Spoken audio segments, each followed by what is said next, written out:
आदमी का ईमान मजबूत हो तो आंसू तेजाब बन जाते हैं। ईमान में धोखा हो तो वैसे ही आंसुओं को घड़ियाली आंसू कहा जाता है।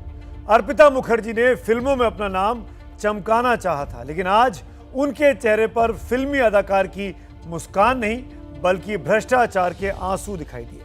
ये आंसू अर्पिता मुखर्जी की जिंदगी में चढ़ाव के बाद आए उतार की कहानी बयान करते हैं। अर्पिता के पिता सरकारी कर्मचारी थे, मिडिल क्लास आदमी। उनकी मौत के बाद अर्पिता की शादी हुई और पिता वाली नौकरी की पेशकश भी, लेकिन अर्पिता ने नौकरी और पति दोनों को छोड़ दिया। वो मॉडलिंग करने के लिए कोलकाता आ गई। अर्पिता की महत्वाकांक्षा ने उसे बांग्ला और उड़िया फिल्मों की हीरोइन बनवा दिया, लेकिन वो जलवा जल्द ही ढल गया। हाँ, ये जरूर हुआ कि अर्पिता ममता सरकार में ताकतवर मंत्री पार्थो चटर्जी के इस दौरान करीब आ गई। पार्थो चटर्जी कोलकाता की सबसे बड़ी दुर्गा पूजा समिति नक्तल उद्यन संघ के प्रमुख संरक्षक थे और अर्पिता मुखर्जी उसका सबसे बड़ा चेहरा। लेकिन पार्थो और अर्पिता का ये करप्शन वाला कनेक्शन करीब 10 साल पुराना है। सिंगापुर के एक दौरे पर पार्थो के साथ अर्पिता भी गई थी। वो एक सरकारी यात्रा थी जिसके बारे में कहा जाता है कि ममता इस दौरे को लेकर नाराज भी हुई थी। ममता नाराज हुई होंगी, ममता मान भी गई, तभी तो पार्थो चटर्जी और अर्पिता मुखर्जी की दोस्ती भी चलती रही और उनकी तस्वीरें भी खूब आती रहीं। लेकिन लोगों की आंखें फटी की फटी रह गईं इनके ठिकानों पर कैश को देखकर। करोड़ों करोड़ नकद। अब खबर मिली है कि अर्पिता मुखर्जी इन पैसों को रियल एस्टेट में लगाना चाहती थी और शायद फिल्मों में भी। मेरी सहयोगी मनोज्ञा लोईवाल की एक और एक्सक्लूसिव रिपोर्ट।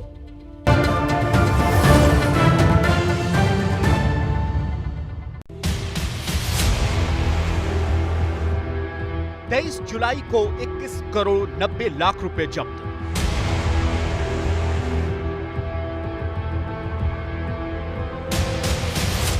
अट्ठाईस जुलाई को 27 करोड़ 90 लाख रुपए जब्त।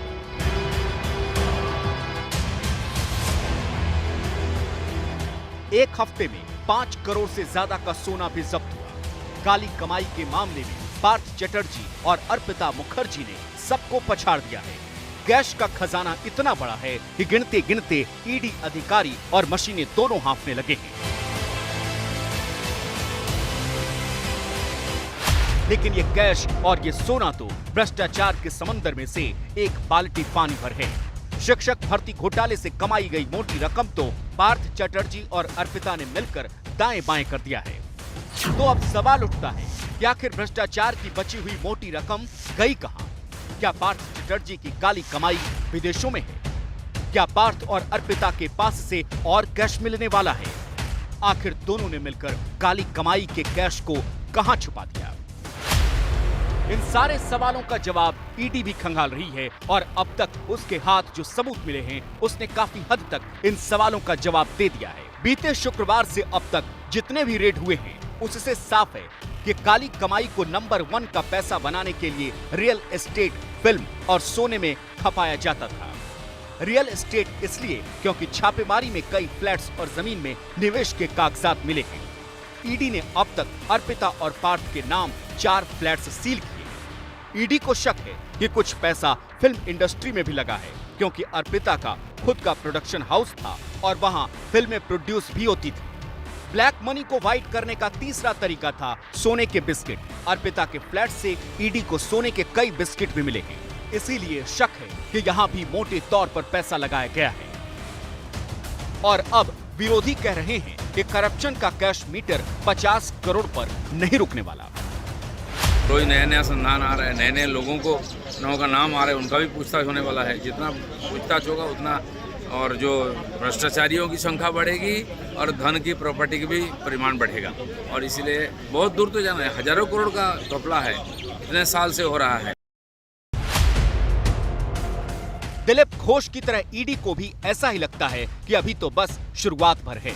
इसीलिए उसने अदालत में कहा था कि छापेमारी और उसमें मिलने वाला कैश प्याज का छिलका उतारने जैसा है। जितना उतारेंगे उतना ही काला धन मिलेगा।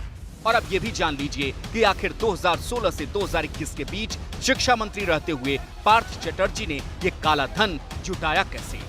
दरअसल ईडी जांच में हुए खुलासे के मुताबिक बंगाल के शिक्षा तंत्र में एक बहुत बड़ा भ्रष्ट तंत्र का नेटवर्क था। पहले नौकरी के बदले पैसे देने वाले उम्मीदवारों की पहचान की जाती थी, फिर दलालों का गिरोह उस संभावित उम्मीदवार से संपर्क करता था, फिर पैसों की डील होती थी। दलाल अपना कमीशन लेकर नौकरी दिलवा देता था। दलाल से मिले पैसों को अर्पिता मुखर्जी के घर या किसी एक जगह इकट्ठा किया जाता था। सूत्रों के मुताबिक यहाँ से पैसे का फिक्स हिस्सा नौकरशाह और नेताओं में बंटता था। ये तो सब लोग का मालूम है। पार्थो चटर्जी का जो सिंडिकेट रैकेट ये ममता जी का इंस्ट्रक्शन में चल रही थी। स्वाभाविक रूप में ये इतना रुपया 75,000 रिक्रूटमेंट का 100 करोड़ ऑफ रुपया, ये रुपया पार्थो चटर्जी ममता जी का डायरेक्शन में कलेक्शन किया। पार्थ और अर्पिता की जड़ें जितनी खोदी जा रही हैं, काली कमाई उतनी ही निकल रही है। और मानकर चलिए कि अब तक आपने जितना भी देखा है उससे कई गुना ज्यादा कुछ दिनों में देखने को मिल सकता है।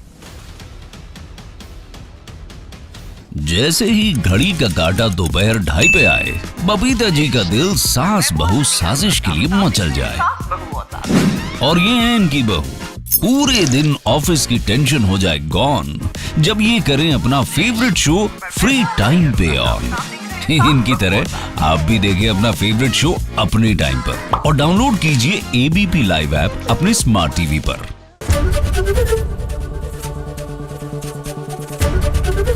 एबीपी न्यूज आपको रखे आगे।